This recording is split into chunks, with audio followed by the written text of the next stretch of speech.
Welcome to In the Know with Steph and Joe. In the Know with Steph and Joe is all about small business development. These two entrepreneurs bring real life experience, laughter, and, well, just a ton of knowledge on how to build your small business and make it thrive. After all, this is your creation. Now learn how to make it sing. In the Know with Steph and Joe airs Fridays at 3 p.m. right here on 216 The Net. Like, follow Steph's books and Restoration One of Cary, along with 216 The Net on Facebook, and subscribe to the 216 The Net YouTube channel.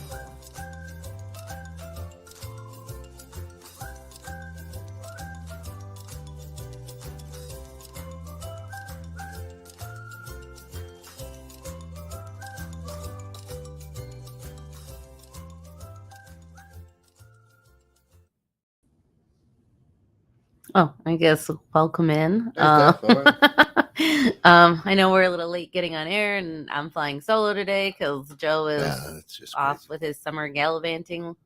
And so today we're going to be talking friends and business and mixing that. So I guess friends, family, and business. Yes. I know we've done this topic before, but it was kind of a fan favorite, and I figured we'd circle back around to it and see if now, a couple of years later, now that we're kind of out of COVID, and people are starting to operate at a more normal capacity, and see if anybody's perspectives have changed on working with friends and family and hiring friends and family.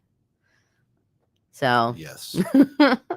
I mean, so when I worked at Burger King when I was 15, it was super fun and amazing because it was me, my brother, some of our neighborhood friends, and then our manager was one of our friends' older cousins who was like 5 or 6 years older than us. So it was like the playground. Like we would go and there was no rules. Yeah. So it was great. It was fun. But we were all on the same playing field. Like all of my friends, we were all at the same level. So we were all equal status. And we were also teenagers, and I don't feel like that title really affects people in that way. So, but then now, fast forward to being an adult and working with my brother at a former job, and then my boss, against my wishes, made him one of my subordinates. And I didn't want him. Not that I feel like my brother has bad work ethic, because he doesn't. It's just not a good mix for us to work together and for me to be overseeing him. Right. Yeah, no, you never want to have family report directly to you. If it's not a family-owned business, right? I don't know. I mean, like, I don't know if I would necessarily have my family working for me, because I feel like work Stephanie is vastly different than family Stephanie or mom Stephanie or going to the bar Stephanie. Right. Like drinky Stephanie. I feel like there's like a wide variety of personality, and you have to, and I don't feel like not everybody is strong enough to be able to separate that. Like when we're in these four walls, this is what it is, and then the second we clock out, we can go back to being whatever. So I there's only one guy that I've been able to do that with. Friends. We weren't friends when we first started. When I first hired him, we ended up being friends, and then I moved to Illinois. He moved to Illinois. I worked for him. He worked for me. But we are always able. As soon as you walk through the door, that was work. Family, personal was left out in the car. Right. Now he's in prison, so I don't think I can work. I mean, it's a weird thing now, right? Yeah. It'll be a few years before I have to worry about it. But it's that's a hard thing to do. I know a lot of husband and wives who are married and carry home into work, carry work into home, and they don't know how to turn it on or off, and it's weird. Yeah. I mean, sometimes like when Rich and I are working on projects for Steph's books, it has to be done after hours because he has a full-time job at the pool company And so the only time he could really work on stuff with Steph's books is either in the late evening or on a Saturday. Yeah. So sometimes it gets into that mix, and then if we're working on a big project, it like lags, and then Rich and or I have to remind each other, like, hey, we're only talking shop. Like, let's switch it up. Like, I'm sick of talking shop for the last month at the house. Like, so you should just take your pants off or something. Maybe I'll try that next time. We're talking strictly business. We have pants on. So. But you have to kind of define friend, right? Because what about define friend? Because you can have acquaintances, right? I mean, like, that you're friendly with, right? I mean, like me and my staff, like from working together and being together so many hours out of the day, like I know stuff about their personal life, they know stuff about my personal life. You know, like if something's going on, somebody will kind of follow up and ask them. I try my hardest not to contact them when they're not in the building. Yeah. So there's been very few circumstances. So it's a work relationship. Right. Like I just keep it there. Like I don't, like if we're all watching like the same TV show, for example, and we're all like following up on it and talking about it throughout the day, and like something happens, like I won't text them like that evening while watching the show. So like a friend I would text, you know? So like I feel like there's a line when you're a supervisor or an owner that you shouldn't cross, because once you get so personally invested with somebody like on that level, it makes it more difficult to maintain a professional relationship in the building. Right, because people don't know where that line is, right? Hey, no, I hired you. We weren't friends. You've worked with me and for me for the last 3 years. We've become friendly, right? But if all of a sudden, you're going out and going to movies, going to bat mitzvahs, going out drinking every Tuesday night on a bowling league or something, and he's or she is holding your hair back while you're throwing up, then when you get into the office, it's like, listen, here's what I need. Oh yeah. I remember I was holding your hair back. I mean, that's mentally what they go through. And that's a hard line to draw. I mean, I always become very friendly with the people that I work with. And you know, my personality, I'll be like, hey, yeah, whatever, come over to the house, say, hey, we're good. But then when you got to fire them, then it's like,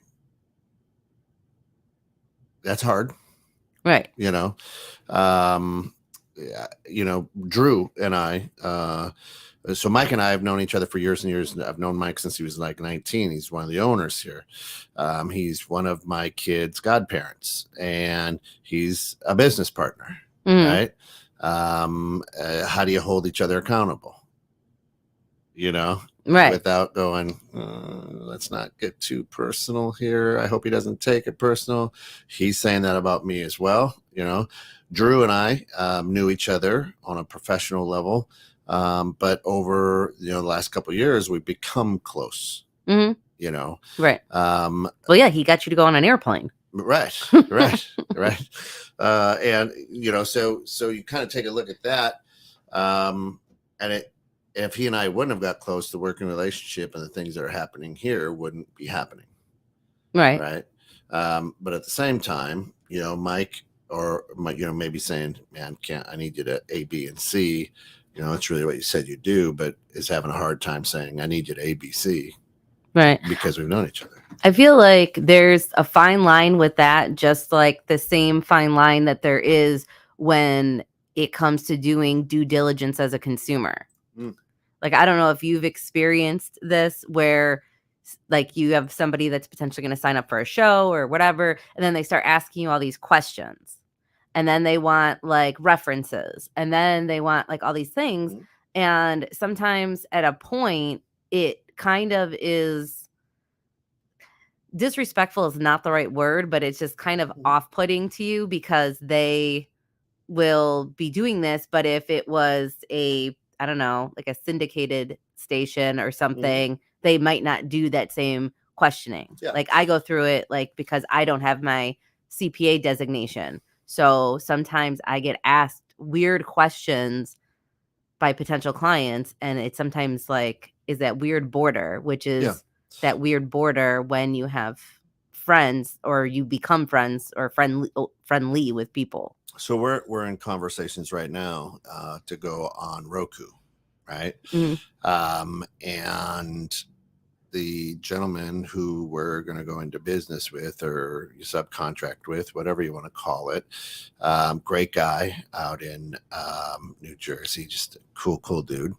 And but he's asking, hey, on your website, I saw something about civil tension. Oh, what question you have? Well, I don't know. I'm like, oh, okay. Well, have you listened to any of the content? Well, no, but just the oh, okay. So if you had to listen to the content, here's this. Oh, that's kind of okay. Right. You got a gun show. Yeah. Oh, yeah. The Bare Facts on Guns is still out on and Derek used to do that show, and it was all about gun safety, gun education, firearms, those things, right? And I'm like, oh, well, if you look at the content rather than the name, you may not pass judgment on it. Right. So I have to have those conversations sometimes to that point to say, okay, let me explain, and then you're like, oh, this is the story behind, oh, yeah, and then they're like, oh, so even when you're looking to do business with people, they sometimes take things, like I say, at face value and go, I don't know if this is, you don't have you're like, ask me the question, dummy. Right. Yeah. I just think it's just, because I don't know, it just is, that could be a whole tangent and show in itself. But what about on the flip side? Like we all have friends like that are, non-work friends that are actual like real friends, and referring them to other business owners to work. Like if you have a friend that's looking for a job or looking to switch careers, or you have a family member, like how do you navigate that? Because early, like when I was younger, I didn't have a problem with giving somebody like a referral or a recommendation, like, hey, like this is my friend, we worked together at this other place. In my opinion, it was fine. I mean, but the thing in the all reality is we worked in two different departments of the company. I didn't know what they did all day. They didn't know what I did all day. So I don't know, but they were there every day. So it's probably fine. And so I referred them. And then one time I got burned really bad doing that. And it really affected like some things for me at that company because of what happened with that friend that I had recommended. But like Rich's rule of thumb is he won't. I don't anymore. Like he won't recommend his friends. Nope. Not because he doesn't think that they'll do a good job. It's just that weird risk. And it's one of those changing of a friendship kind of situations. Like if you put your neck out on the line for them and they don't do a good job, whether it's their fault or the company's fault for not articulating their needs or whatever it shakes out to be, it changes your friendship a little bit in a way. Huge. Yep. Because it's just like when like Gavin, my older son, started working for one of my clients. And he early on in his working relationship, he had, gone out and had a night of fun. And then he was going to call in sick the next day. And I'm like, the fuck you are? That's right. And he's like, what do you mean? He's like, you didn't care at my previous job. Well, one, they're not my client. Yeah. And two, like, I didn't refer you there. Like, so I didn't care what you were doing there, but here you're not going to do that. And you're going to have to be an adult and work adult kind of things. Like, I don't care that you went out like the night before and tied one on. Like, yeah, I've been there as well with a referral. And it's for as long as they're employed there, they also wear your name tag. That's the way I feel. So I got burned once, and since then, never again. Right. It's not like you're going to do the fool me once, Right. shame on Hey, can you, yep. and then fool me twice, shame on me. Like, you're not even going to risk it. Yep. You're just going to be like, nope. And so now what I tell people is, hey, you can apply, it's cool. Don't use me as a reference. And, No. they're like, what? I go, listen, I want you. It's a great company. Steph runs a great company. And hey, look who's in. Hey, Mom. Hey. She was out to lunch. She must have just finished. Or she's making everybody in the restaurant watch the show. Hey, nice. Welcome in, everybody. Buy dessert. So it's Steph's awesome. I know her. I've known her for a long She time. says hi to you now. Hey, Linda. But I want you to get the job on your own merits, not on because she knows me. And I've said that several times. Right now, over at the college, we're hiring for an assistant coach. Right. And I personally know one of the people, right? I work with him currently on Lucy's AAU team. But I told him, I said, listen, you can apply. I'm not going to have anything to do with the interview process. The athletic director is going to interview you so that it takes all the bias out, because the athletic director knows what we're trying to do with the program and which direction it's going. And I'm going to talk to the athletic director and say that you and I work together currently on a basketball team, but I want her to decide, because I want to take all the bias out and not to hire you just because I know you. And he's like, yeah, absolutely. That's awesome. So I'm like, okay. And that is a good way to do it. But that's kind of how I set up those referrals as well. And if you were to call me like, hey, this guy said he knows you, and I'd be like, yeah, we do. And you may go, well, what are your thoughts on him? And I would just tell you, I'm like, you're hiring him. Right. Don't hire him because you know me. Yeah, I mean, I've done those things, like when I was hiring and I've seen resumes come through, and then I'm like looking through it. I'm like, oh, wait, I know the owner of that company. Oh, I know somebody that used to work at that company. And then I'll, maybe make a phone call just to see what thoughts or opinions are on it, and not like a formal reference, but you can't not. But it'd be somebody then we don't really know, but right. It might be worth investigating. But it's just, I don't know, how do you get past that? Like, when you say that that they could apply but don't use my information or don't use me as a reference, like, how do you get past that when people are like wildly offended that you said that? I haven't run into that, so I don't know. That I've never had anybody go, seriously, so I don't know if it's because of the way I position it or whatnot, but I don't think that's happened to me. So yeah. I don't know how I would. How about you? Fuck off. I mean, I don't think not very many people. The only people that have actually ever really asked me to help them put in a good word for a job has been my son, and like a couple of his friends asked if I had any recommendations or if I knew anybody in this particular space that would be hiring, and whatever. And then I would let them know whether if I knew or not. But so I don't think anybody's really like asked. But I feel like once you get to a certain age, I feel like those asks become less and less. Yeah. And I feel like when you're a teenager into your early 20s, I feel like it's a very different ball game too, because you guys all kind of, like, as teenagers especially, you guys all want to work together. Like, who doesn't want to work with their friends? No. Colette works down at Buddy's, right? Big shout out to Buddy's. Great pizza, great food over there, right? Good breakfasts too. Oddly enough, I found their breakfast is good. Didn't know they were open for breakfast. And so I said, hey, man, Buddy's is hiring. You should go in there.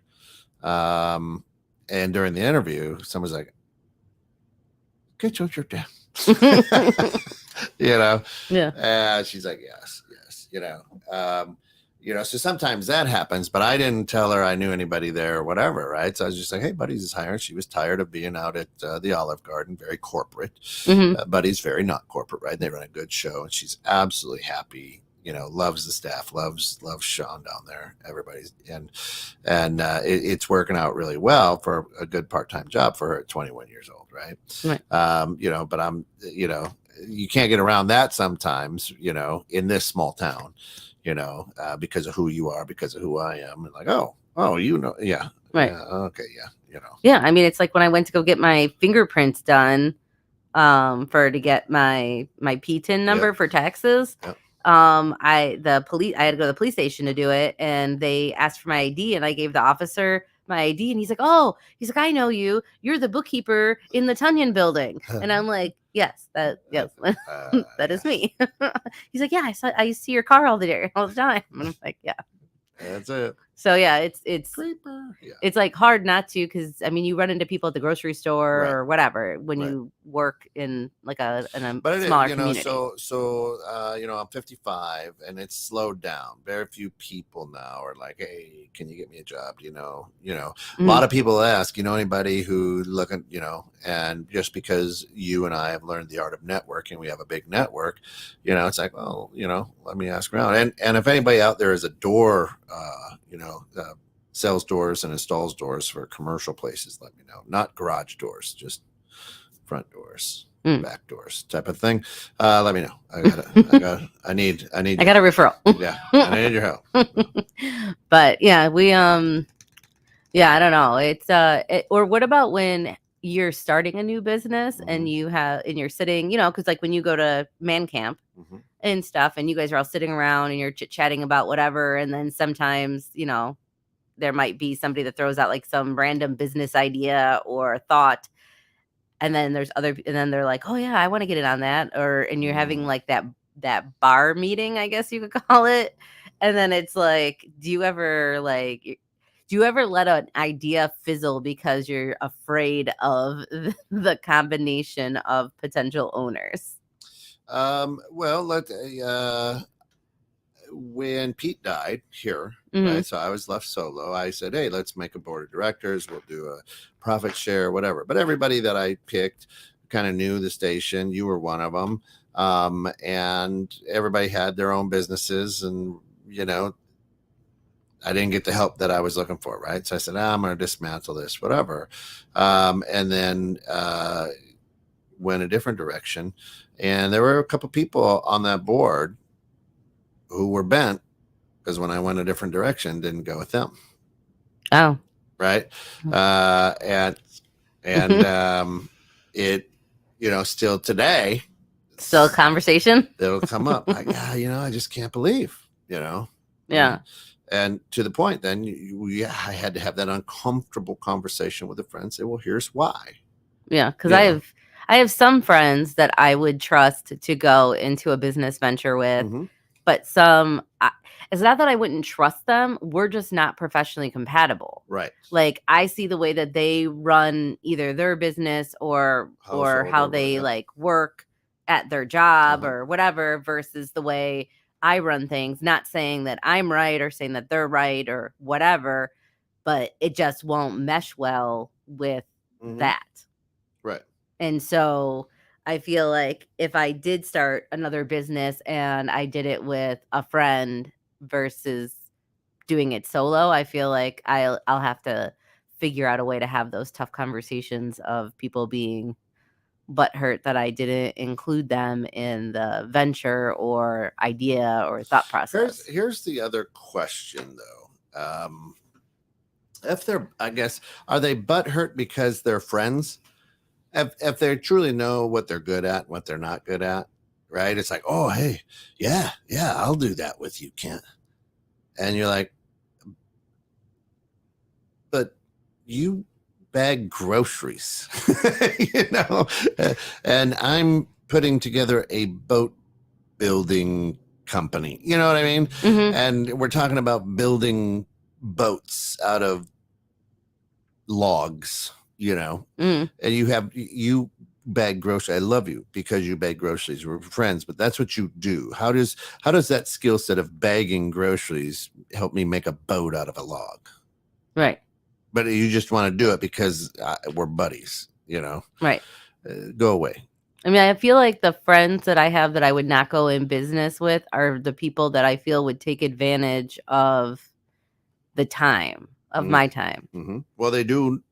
They do right now, right? Yeah, I guess fair point. Yeah. Right. Yeah. Because So if it'd that, only be intensified right, in because they're business. like, oh, then. hey, Steph, can you, yeah, hey, can I get the friends and family discount? They're always stealing your time and value, right? Mike come over, our water heater blew out, right? And he's down in Warrenville is where he works out of, and one of the best plumbers I know. And I call him, I'm like, hey, bro, water, it's leaking.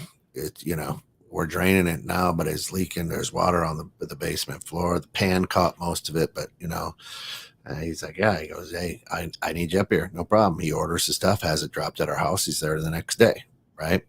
And I didn't ask. I knew how much, you look at online, know how much these things are, whatever.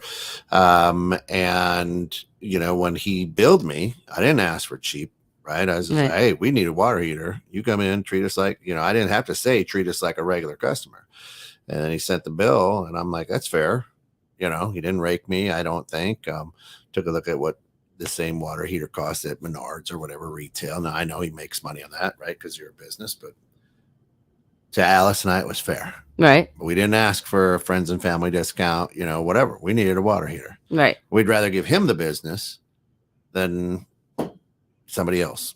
Right. I mean, I feel like it's one thing to give somebody advice or a recommendation in your field of expertise. Yeah. I think it's another thing for somebody to use your services and expect a discount. Yeah. Because I won't work with people. Like, a situation happened where I had referred somebody to somebody. And then because I sent the referral and I had given them other business, they gave them a discount. And I'm like, don't do that. Right. I'm like, I didn't ask you to do that. Don't do that. It's not a good idea. Right.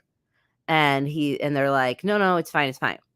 Well, they jinxed themselves and Murphy's Law took effect. And the project went awry in every possible manner that could, every bad situation that could have happened. Oh, and it wound up costing both sides almost double the amount of money that it would have costed if they would have billed it correctly the first time. Right. So everybody lost money on the deal, like all around. But I'm like, and then they're like, I'm never working with like friends again. Well, no, you devalued yourself and then you treated them the way you treat somebody when you give them that discount. I don't know if anybody else out there in the radio world has experienced this, but when you give somebody a discount or you get a discount, sometimes you get treated like the discount. That's right. And that's why I refuse. Like, I've called some of my clients that are in the trades and I'm like, hey, I need something done at my house. Just give me the price, whatever, and we'll work it out. And they're like, okay. And then they talk about like a 25%. No, don't give me any discount. I don't discount my bookkeeping for you, nor will I. So I want you just to treat me like a normal customer and bill me the way I bill you. And I'm like, because I don't want you to put my project 7 months out when I need it done tomorrow. Right. So right now I'm getting my motorcycle engine rebuilt. Right. Had to get a new head gasket. The whole thing, engine had to be pulled. All that good stuff. Got a buddy, great mechanic, and he's just kind of starting on his own. Right. So he had worked for Denny. For years up there, and so he's good, but he's starting out on his own, and so I take the bike there, and I'm like, hey, can you take a look at it? It's blowing oil on my leg. Yeah, he looks at, oh, well, you need a new head gasket. Okay, what's that going to cost? And he's like, how about this? I'm like, okay, cool. Again, I look online at other places on, what are parts, what are labor, I'm like, okay, it seems fair. But I tell him, I go, listen, I know you're not making a ton of money on me. So, if you got bigger pressing jobs, do mine on the side. And, I took the bike back in March, end of March, right? And if it's at a shop and it's the only thing, you know what I mean? It's a 2 or 3 day deal. Bing, bang, boom, done. You're riding it again. He still got it, right? Now, riding season is just coming around, Right. And I haven't been pressed for it, because I was like, listen, man, I know you're starting your own thing, so you get cars coming in, you know, whatever you got to do, and then do mine on the side, because at that time it wasn't motorcycle riding season. Matter of fact, I got a sinus infection driving the thing over to his house because it was cold and whatever, right?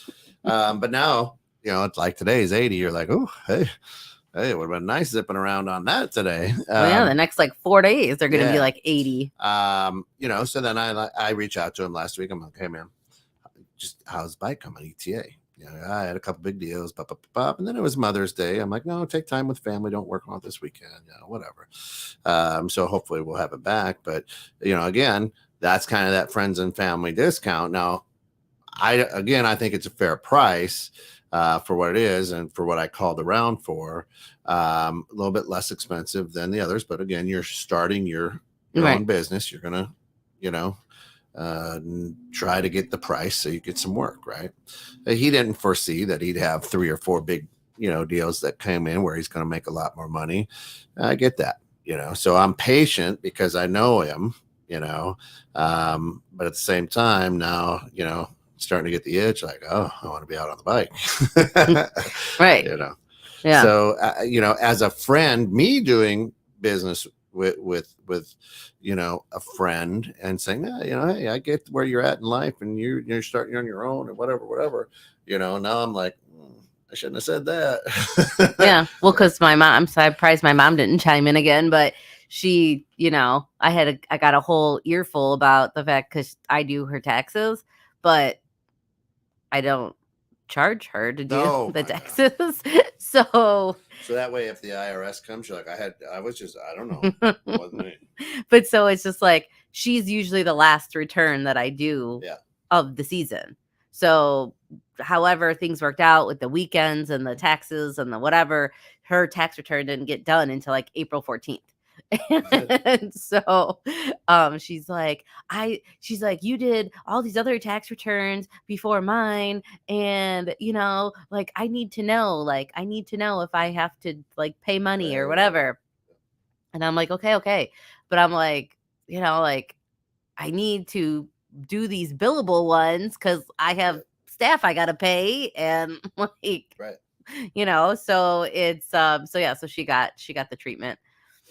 But she also sent me her stuff late too, though. She didn't send it to me until April like 1st or whatever. Linda. So it's not like she got it to me like in February, but you have like that. But I don't know.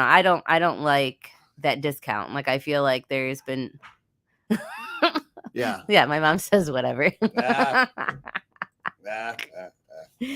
it's just like it's just, like when you ask a friend in a certain industry or whatever, or like you like need something and you're like, hey, can you help me do this and whatever? And then they're like, yeah, sure. And then they're like, I'm not going to charge you. And then you're like, ooh, that seems really risky because I need this done. So Brian Bond of Aegis Solutions, he goes, I hate when I get a call from somebody who I haven't talked to in like 6 months and they go, hey, what are you doing this weekend?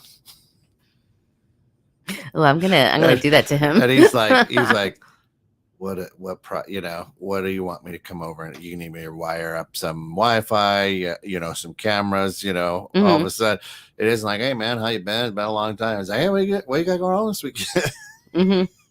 He goes, nobody ever has tickets to anything, so he goes, so I got all my tools, everything in the garage, whatever, he goes, oh boy, here we go.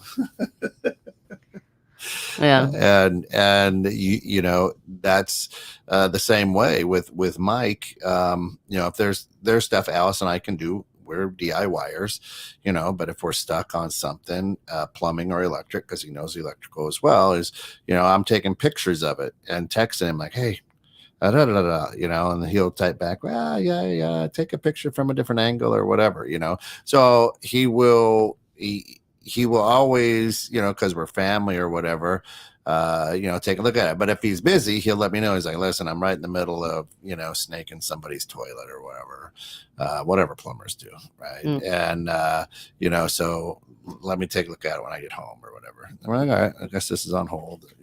Or do you ever have the family member that tries to, like, I know they have like the best intentions when they do this, but where they try and get you involved in a situation that the other person isn't looking for your opinion, but since you know this space, your family member's like, oh yeah, and you guys are all sitting there, and then all of a sudden out of left field, it's, oh, you should do that, Dad. Yeah, you do that. You should go and take a look at these. Like for example, I was in Virginia one time visiting family, and my grandma wanted me to look at my cousin's in-laws swimming pool.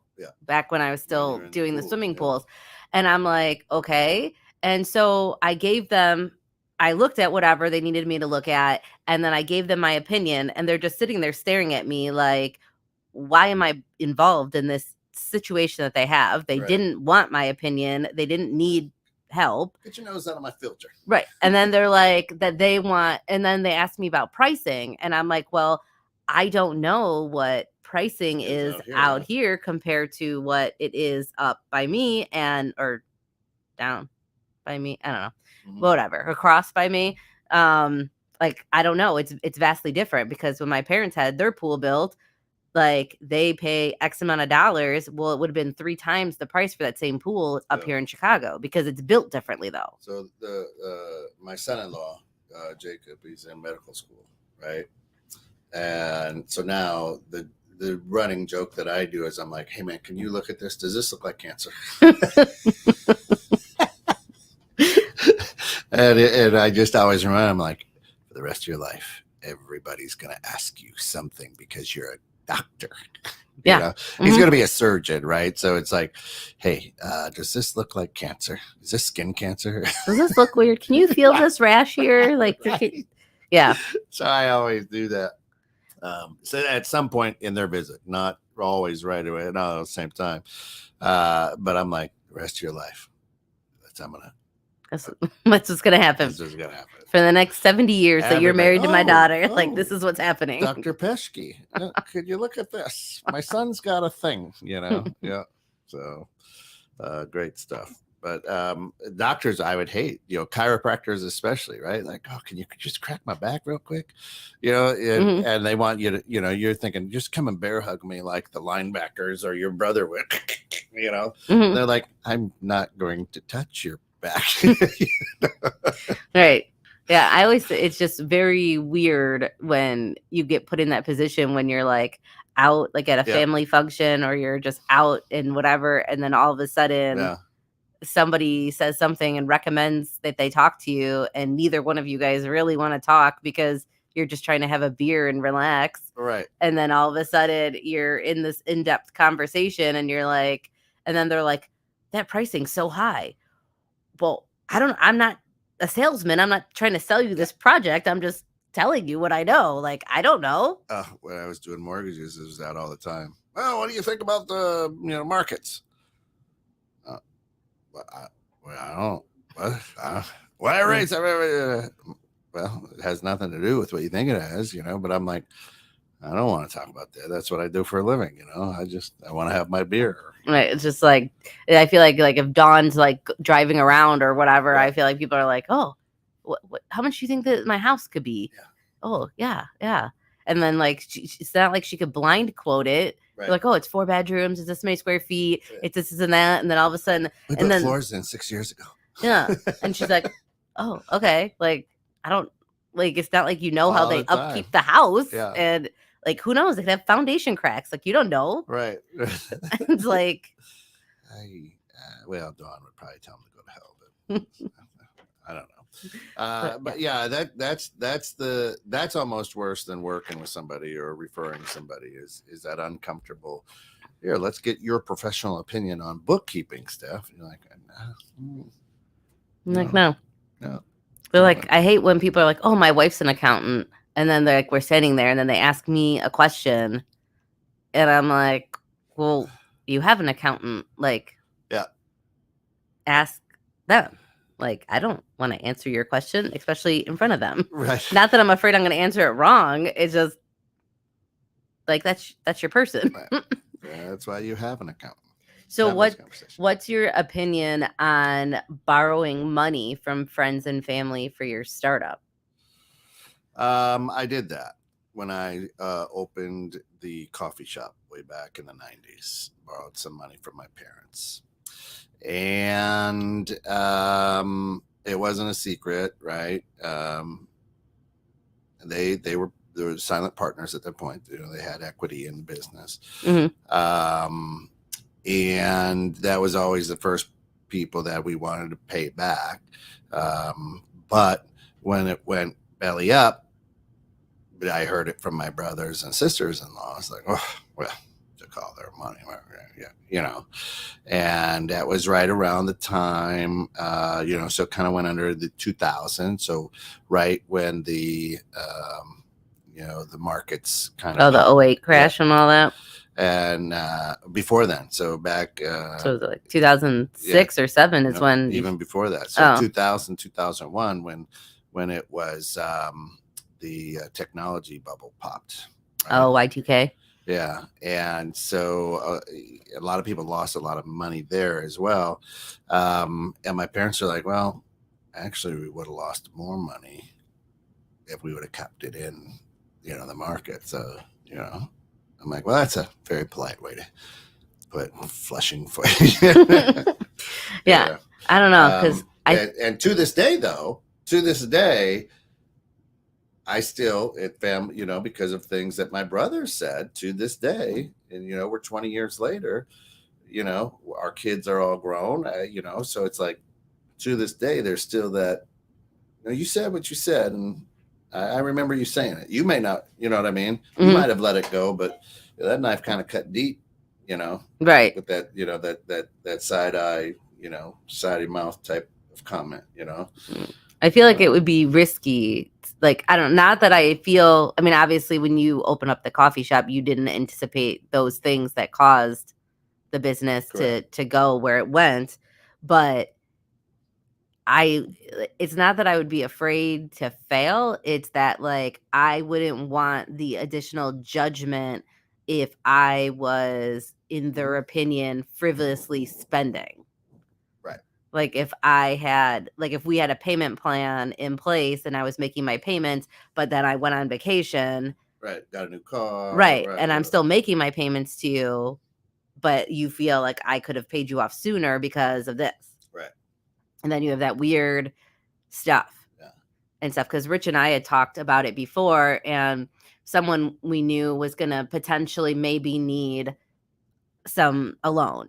And so I was like, okay, well, that's fine, but given the size of the amount of money, we would need to charge at least prime on that rate, or prime plus, like whatever our rate is, we need to add an additional 1 or 2 points on it, because this is one, it's going to take them a while to pay it back, and 2, it's going to hinder us from getting any other monies for the business or for our home or for whatever we need it for.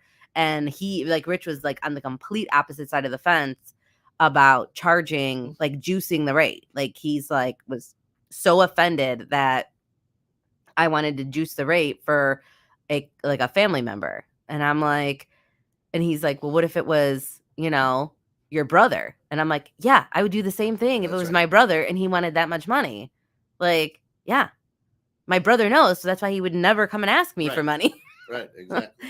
Exactly. So it's just those things, or lending money to friends for their startup. Like some of that, like I feel gets super messy, and it's like a game, like a friendship changing situation. Yeah. If I was always told you don't lend money to friends or family, you just give it. Don't expect it back. Yeah. Right. So I learned that, you know, a long time ago, and that's kind of what I've lived by too. Is I'm like, you know, you do something for your kids, you don't expect it back. You do say, you know, so if it's friends or family, don't ever expect it back, you know. And if Right. they show up with money one day and go, hey, here you go, just be surprised, because that shit don't happen. Right. Yeah.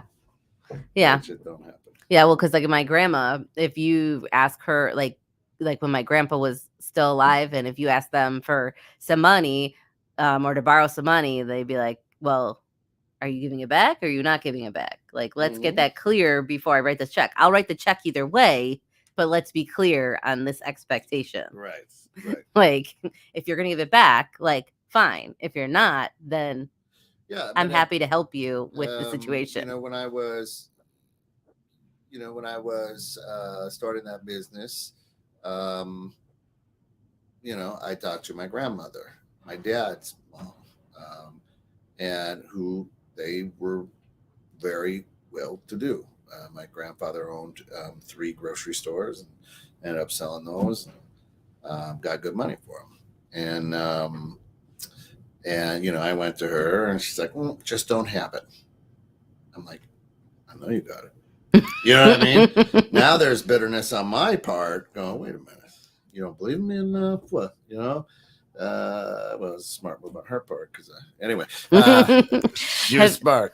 But you know, so not on that person, but if they say no, you know, now it bounces back to me. And what I went through is like, God damn it. Yeah. You gotta be kidding me. I know you got that cash. You know. Have you ever had somebody apply for a job posting when, you know, in your businesses or when you've been a manager, and then all of a sudden the person that referred them to apply then calls and text messages you and be like, hey, just so you know, this applicant is my applicant. I sent it in. And then you're like, okay. And then you look at the resume and you're like, why would you? I thought we were friends. Like, why would you do that to me? Right. And then you don't hire the person or give them like an interview, and then they call you again and they're like, well, why? I don't really want to have that conversation with you. Because that happened to me last time I had my job postings up. Really? Yeah. Like someone called me and was like, hey, that's mine. And I'm like, okay. And I'll look at it, but I'm like, that doesn't make sense at all for my industry. Like, I think you gave them the wrong Stephanie. like, you're like, yeah, that's happened to me, and I just simply said, you know what, the one we hired, it just rang all the bells. That we knew then that was the one we were going with. Yeah. Yeah. Yeah. So I think we're gonna wrap up a little early because I have to get to soccer practice. Soccer mom. Yeah, soccer mom now. So I guess, what did you learn today? What I learned today is there's a definite line between friendship and acquaintance, right? And I think too many times acquaintances think they're your friends. That's what I learned. I feel like, I mean, I don't know if I necessarily learned this, but it confirmed that when you get into those deep trenches with friends and family, with business type relationships, it's life changing. Mm-hmm. It's just not the same as an outsider. Like I could get super close to my employees and like know their family and legitimately care about them and their well-being and all of that. But if it came down to it and I had to fire them, it would be very different than if it came down to it and I had to fire like a longtime friend. Right. The other thing that I learned here in Northern Illinois is when it's sunny and 80 on a Friday, you can go 5 miles over the speed limit instead of everybody 5 miles under the speed limit. It's just infuriating appearance. I don't get it. The other day when I was trying to get back for a meeting, I was going 40 in a 55 because somebody was just, and then they get mad when you go around them. Right. But that's a whole nother show. That is. But so next week we are doing a rerun in celebration of the long weekend for Memorial Day. And then Joe and I will be both back the first week in June to get back after it. Start going. Awesome. Everybody be good, enjoy, and we'll see you in a couple weeks.